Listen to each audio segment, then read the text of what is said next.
All right, so let's see if I can do this. All right, everybody, I want to welcome you all to Bueller and Friends, the organizational call for April 6th. I can't believe we're already into April 2020. And I'm Yvette Dickey, and I'm trying to get it to start. Oh, it did. Okay. Thank you all for being on tonight. I would like everybody to come on and share what's happening with your business and exciting things that are going on. Please unmute yourselves, and I do appreciate that everyone has muted themselves and are being so very quiet. So thank you.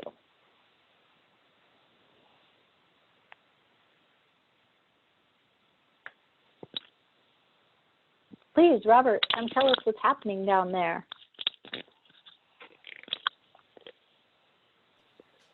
I should really let Lauren, because she's the one that's going crazy with the Fit 3 daily workout, but it really comes down to life has thrown, I think, lemons at a lot of people, and we've chosen in Southern California to make lemonade. And so out of that, we've been seeing the organization have tons of energy. I don't know if you've seen on Facebook, but there was it 7, 8 people? Yeah, it started with one friend who wanted to better her fitness journey, and so she had been on Relive, but then wedding costs of getting married, she got off products, and so I thought, oh, this is a great way to like reintroduce Relive to her. So we started working out. Actually, it just happened one day, and then the next day it's just grown. Actually, Yvette and I have talked about it a little bit, so she knows, but I just people getting more consistent on products, people popping out of the woodworks to say, hey, I want to do this. A friend of mine in England that I have been talking to about Relive, well, I'm mostly off recently, but she was on my list and talked to her and sounded like she was excited, and then she never, nothing ever happened, but she ordered product. She decided she wanted to work out with us, even though it's 7 p.m. her time, 11 a.m. our time. But she signed up as a customer and ordered Relive for the first time since I've known her in something like 5 years.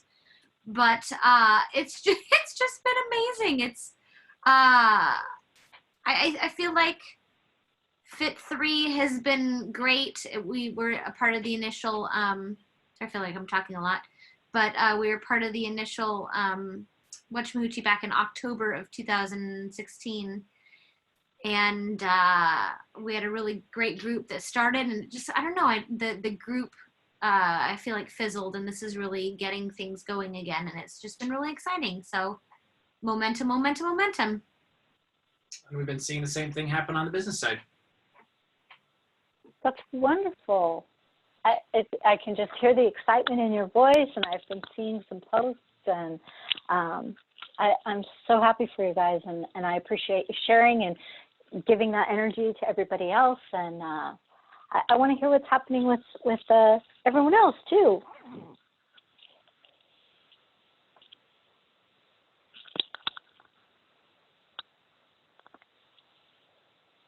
Nobody else?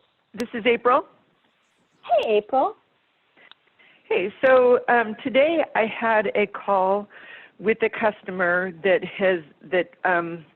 I got from online, and we've never met, and she has been super resistant to taking any of my calls. She'll only text, and she'll only occasionally order a few things, and I think, oh, she's dropped off. I'll send her stuff, and usually she doesn't respond. Anyway, finally, it came out that somebody I was doing a three-way for has a downline distributor who'd gotten some great results with MS. And I went, oh my goodness, this lady that I've been trying to prod to communicate better with has MS. And I said, I can call and I can just, we can leave a message for you, because I think this lady has some things that, you're really going to want to hear this. And she's like, yes. And finally I said, if I could even have her talk to you live on the phone. you could ask questions. She goes, yeah, I'd like that. So it was wonderful for her to hear what this other distributor had some just fantastic results with MS. At this point, she says, I'm okay with my medication, but the fact that she was willing to get on the phone and listen and talk back and forth with somebody else who had the same situation as her was a big win, because, she has been so resistant. I've been working with her for like a year. And anyway, I was just really excited to see that and say, sometimes people take a long time to hatch. And I just said, you know what, it's okay. I'm glad that you're getting some good help with where you are. But if you're getting to the point where you want to try something else, or you're just kind of feeling like you just want to go another route, now you know something that would be really great to look into. So anyway, it was good. It is good. That is wonderful that she reached out and you were connecting like that, as I know that you're having a little trouble. But I also wanted you, April, if you could share a little bit about how well you've been sleeping at night amidst everything that's going on in your life. Yeah. So a lot of stuff going on in my life in addition to the corona thing, and a lot of things we're trying to work on within our house and with our yard, and it's just been really overwhelming to me. And so my husband has been starting to take the melatonin RLV, and he has had severe insomnia, and he was one of those, you have to take it for a while, that kind of builds up, and it's finally starting to really kick in. And I thought, you know what, I'm so keyed up, I need to take some of that myself. And so I've been taking it, and it has made a huge difference during this time of lots of stress going on, because I would just, my mind would have a hard time turning off. And when I need kind of a lesser amount, I take the isolate. But if I can see this is going to be a night, I can really tell it's going to be hard, I will take the RLV with melatonin. And oh my gosh, I love it. It has helped so much. So really grateful for it. Oh, I appreciate you sharing, and I love that encouragement of how these products are used and benefits our lives. So thank you. Anyone else want to share? All right. Well, I'm going to share something, but it'll probably be right at the end of this slide, if I can get there. I'm sure you all have seen, referencing Robert Stephen Covey's 7 Habits of Highly Effective People. This is one of the sections about proactive and reactive focus. So we can spend a lot of time, and I think at the beginning of the coronavirus, I did spend a lot of time on things that I couldn't control, what was happening, how many deaths there were, what was happening all over the world, certain vacations that got canceled, and things progressed. And for a bit there in the beginning, I was getting a little down and discouraged. And then I decided to take control back of my life and not spend time on things that were reactive, but on things that I could have control of and things that were proactive. So as Relive distributors, we know we can spend time on things that are reactive and not good, like being kind of frozen in fear because we don't want to pick up the phone, or we prejudge how that person's going to react on the phone, or we're frustrated because how quickly they're not responding, or they may judge us, or what if they even said no? So we need to kind of shift our focus to be spending time in proactive things that we can do something about.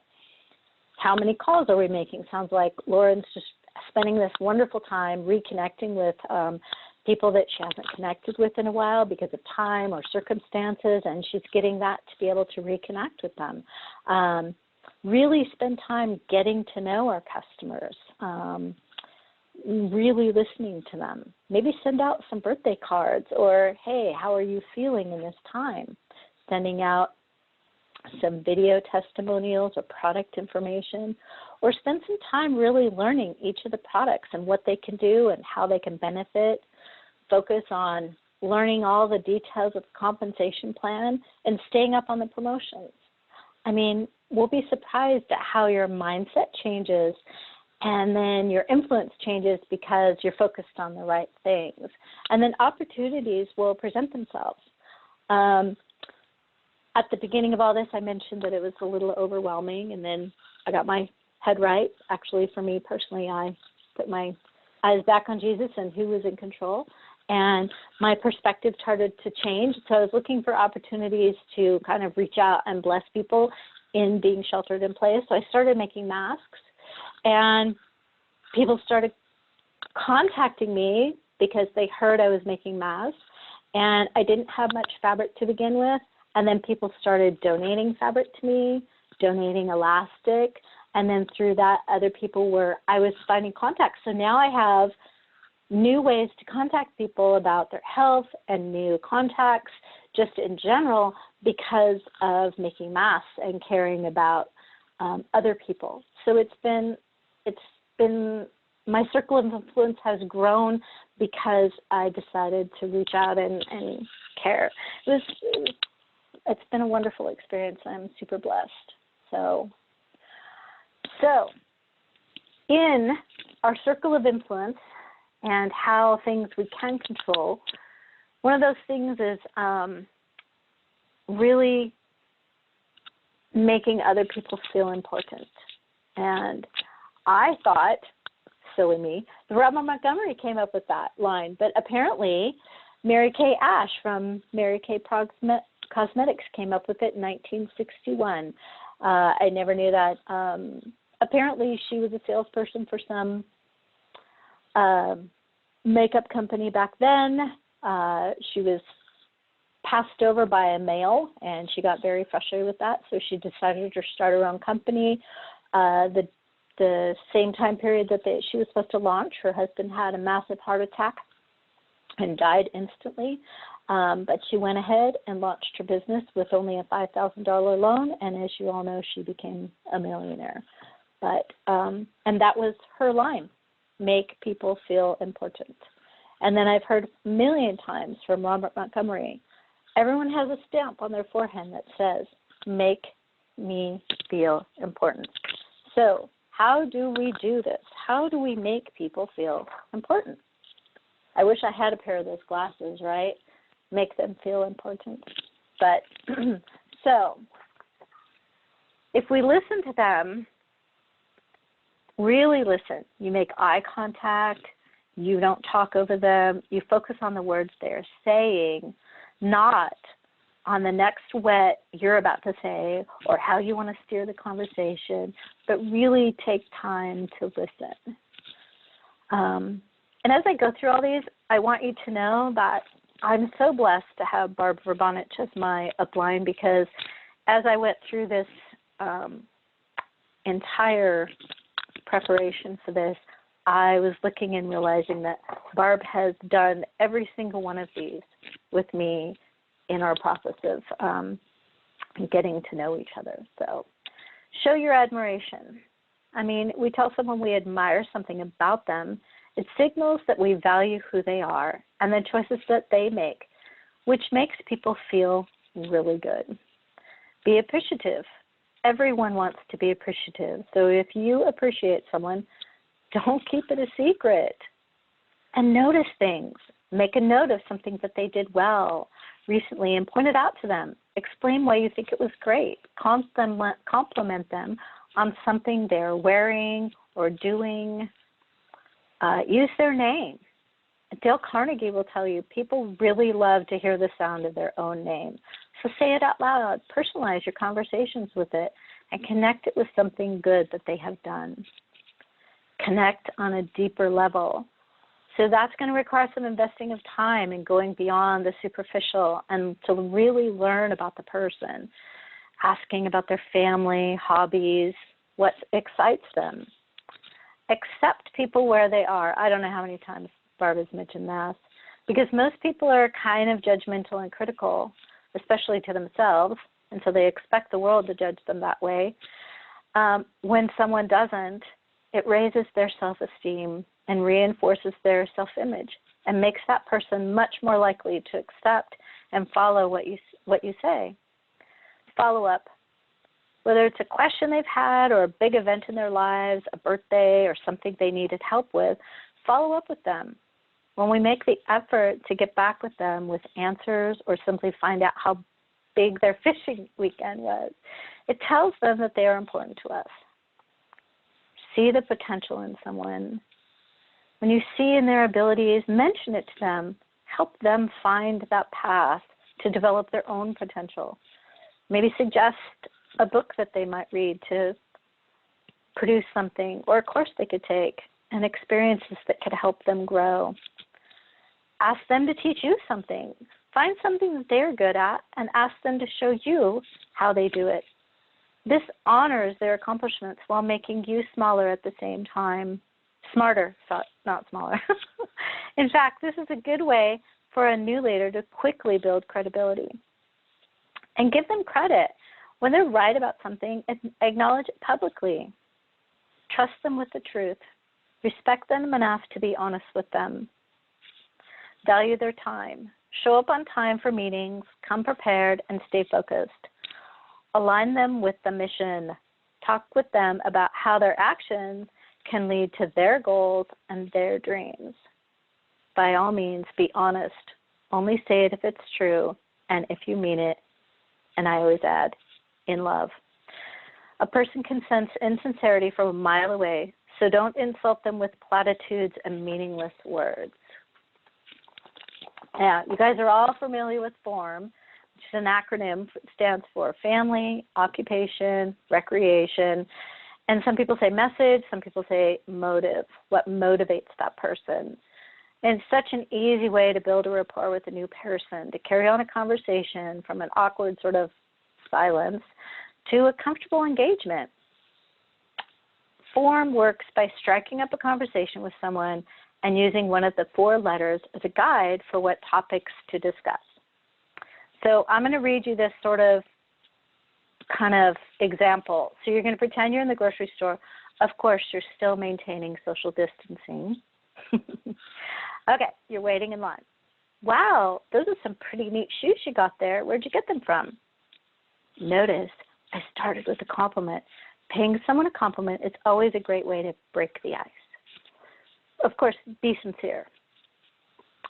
Oh, yeah, thanks. I grabbed these on sale over at the Nike factory. Really? How much did you get for them? They were originally $200, but I bought them for $25. Wow, that's really a good deal. I'm going to need to learn from you how to shop. You're both laughing. Then you say, where are you from? Now you noticed I moved from a compliment. Now I'm moving into F, family. Well, I'm from Seattle. You? I'm from Tacoma. Tacoma. Do you know anyone in Tacoma? Oh, yeah, my parents live there. Now, for the sake of the example, I'm going to move on to letter O. So, what do you do for a living? I'm an aviation engineer with Boeing. Nice. How did you get into that line of work? And they're going to want to tell you a big old story about it.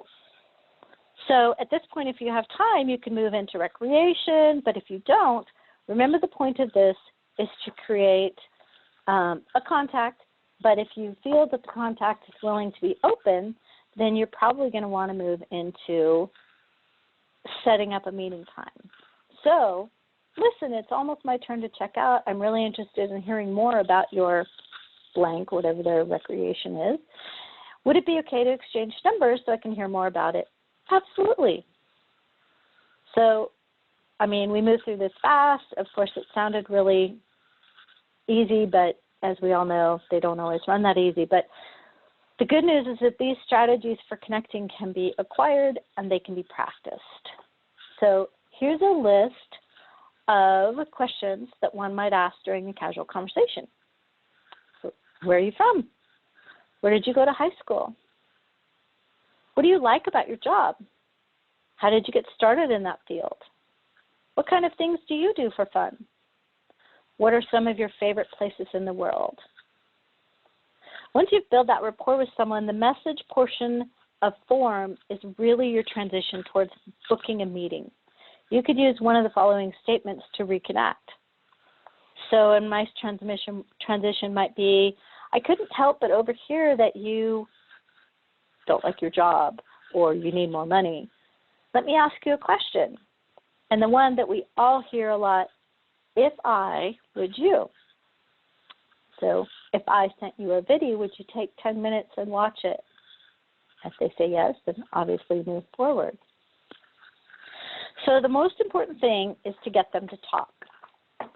People love to talk about themselves. If you're trying to make others feel important, you need to remember this fact. Showing people how important they are means getting them to talk as much as possible. You have to show you are genuinely interested in what they are saying to you. So the best way to ask good questions, you need to ask questions that invite a longer answer. And we all know the closed response questions or open-ended questions. So you don't want to say, did you like the Star Wars movie? Because that would be a yes or no answer. You want to say, what did you think of the Star Wars movie? Because then it's very open-ended. It reveals what they feel, maybe. And then that creates a conversation back and forth. The more you encourage others to talk, the more important they will feel. And again, they will attribute this feeling of importance to you.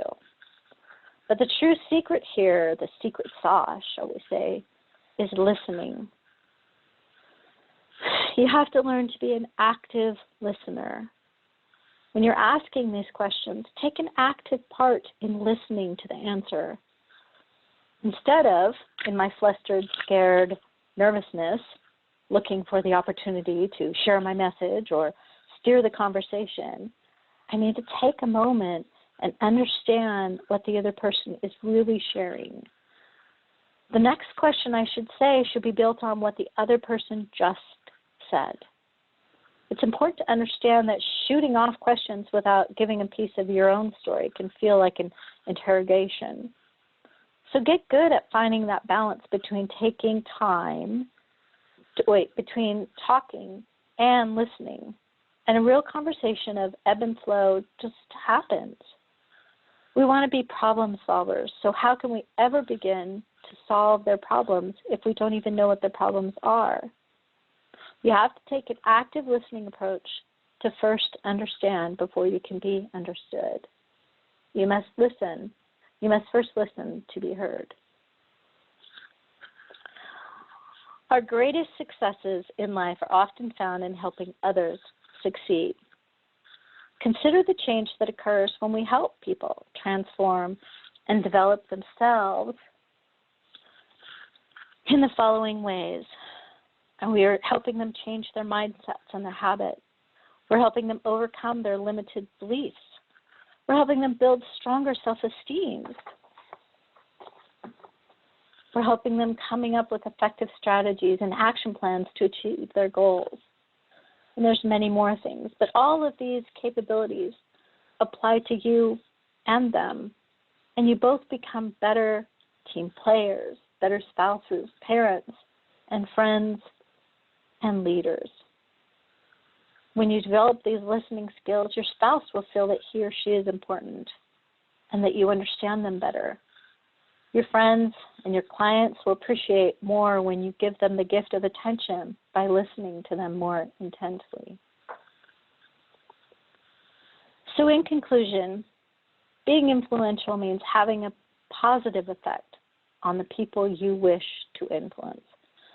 The amount of influence you have directly ties to the amount of value you bring. When you make others feel important, you are giving them something that has immense value. That's why it's so effective. When you focus on showing others how much they matter to you, not only will you make them feel more grateful, it will also make people feel more likely to let you influence them. I know you all know and are aware of the gentle, kind man Mr. Rogers was. He made countless people feel important by how he treated even the least of these. He was notoriously late for filming due to spending individual focused time on those that came into the studio to see him. Nothing else mattered at that time but them.